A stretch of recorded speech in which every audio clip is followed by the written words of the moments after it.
DMTV Info, votre chaîne d'information en temps réel. La politique, la santé, le sport, les faits de société, la musique, les rumeurs et bien plus encore. Vous découvrirez cela dans notre chaîne DMTV Info.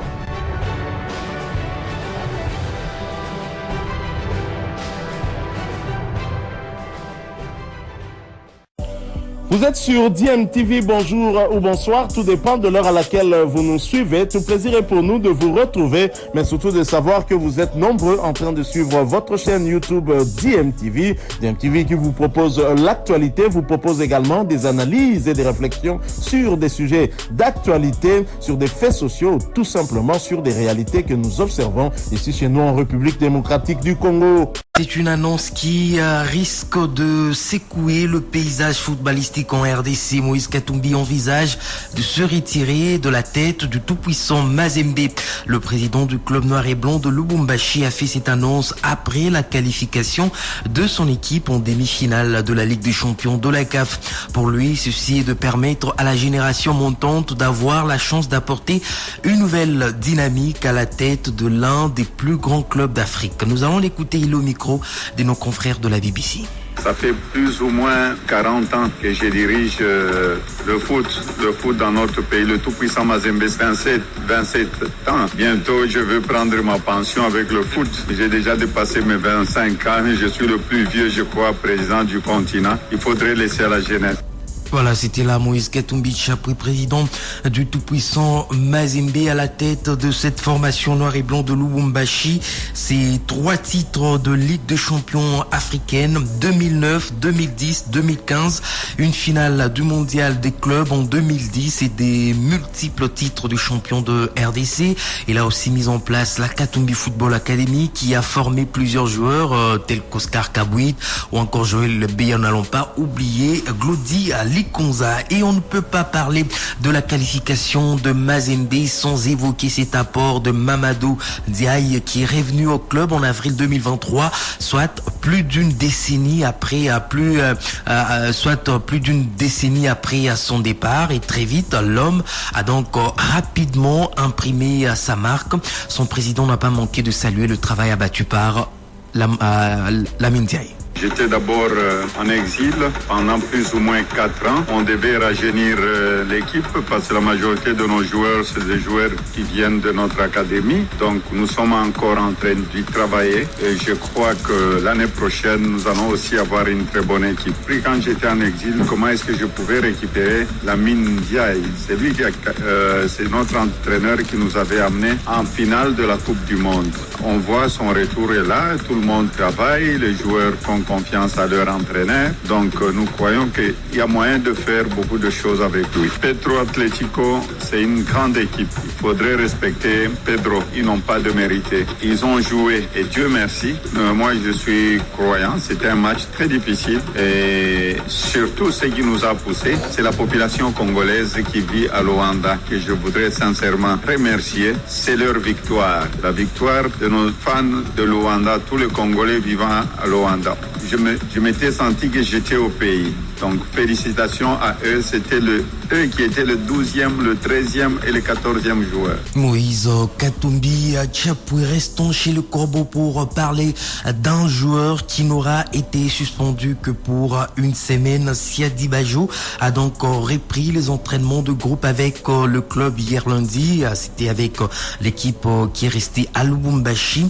Le gardien international congolais avait été suspendu pour avoir manqué à ses obligations contractuelles avec notamment la publication sur les réseaux sociaux d'une vidéo où il a cité les noms de certains responsables du comité dirigeant et du staff technique du club dans une chanson, disons avec un air pas trop sérieux qui lui voulait du mal.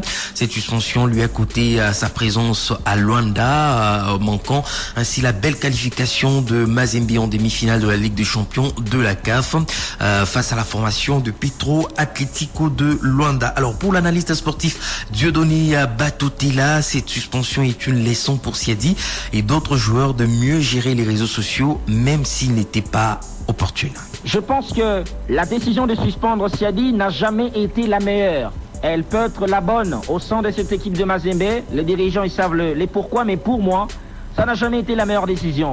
Parce que l'équipe avait des priorités. C'est préparer la phase retour de quart de finale de Ligue des Champions après avoir concédé un 0-0 à domicile. Comment récupérer les joueurs blessés? Comment Keita va retrouver justement sa forme? Comment Beya va revenir? Comment Fofana va revenir? Et donc, la question des Baggio, même si elle a fait grand bruit sur Internet, voilà, la décision n'était pas prioritaire.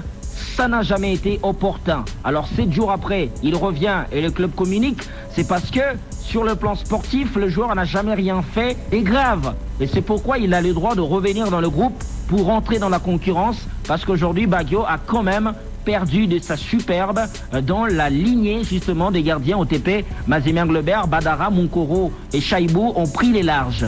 Maintenant, la leçon, c'est que tous les joueurs modernes doivent être capables de gérer les réseaux sociaux. Il faut être capable de gérer les réseaux sociaux. Un joueur moderne qui ne connaît pas gérer les réseaux sociaux, chaque matin, il va voir certaines choses fuiter. C'est une dimension nouvelle qui doit aussi rentrer dans l'encadrement des joueurs de football moderne. Cette capacité à gérer ces choses-là qui peuvent avantager ou désavantager justement leur carrière de footballeur. Dieudonné Batotela, il est journaliste sportif chez Nyota Télévision. Il a intervenu depuis Lubumbashi, Mazembe, Kinshasa et s'apprête d'ailleurs à jouer 2 matchs dans la capitale congolaise, comptant pour les playoffs du championnat national de la RDC. Déjà ce mercredi, les Corbeaux joueront contre les Aigles du Congo. Match à suivre en direct et en intégralité sur nos antennes. Et le dimanche, il y aura ce classico congolais ASV Club tout puissant Mazembe à partir de 15h30 heure locale. Match également que vous suivrez sur les antennes de Top Congo FM. Vous pouvez parier à tout moment.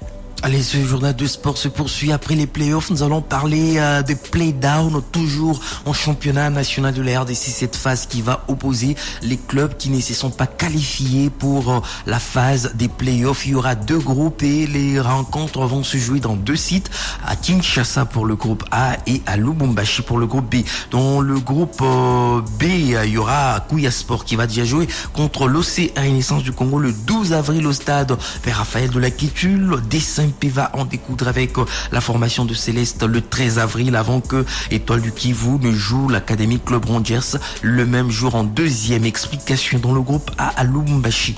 Blessing jouera contre la GS Group Bazano le 12 avril lors du coup d'envoi de ses play-down. L'US Pandabi 52 jouera contre l'Union Sportive Chinkonku Sanga Bilembe de Kananga le 16 avril et le même jour la formation de Simba de Kolwezi jouera contre Sa Majesté Sanga Balinde de Mbujimai. Et pendant ce temps, ici à Kinshasa, il y a eu démarrage hier du tour préliminaire de la Coupe du Congo de football ville de Kinshasa. Voici les résultats enregistrés dans les 2 sites. Au stade Père Raphaël de la Kétule, Oudjana a battu Ajax 1-0. Nyanga a été largement battu par la formation de Moudi 6-1, 3-2 pour Elliott devant Amiens. Au terrain, Oudjana Ngenge s'est imposé, plutôt a été battu au tir au but par Nouvelle Vie, 4 tirs contre 2 après un score de 0 but partout au temps réglementaire. Saint-Etienne a été également éliminé par Africa, 5 tirs contre 4 après un score de 2 buts partout à l'issue du temps réglementaire. Saint-Etienne a été récupéré heureusement pour cette formation comme meilleur perdant. Et concernant les combinaisons des quarts de finale déjà prévues ce mercredi 10 avril 2024 au stade Père Raphaël de la Kétule, à 11h Oudjana jouera contre Elliott, 13h Mboudi va en découdre avec Africa et à 15h Saint-Etienne croisera les bottines avec la formation de Nouvelle Vie. Merci infiniment.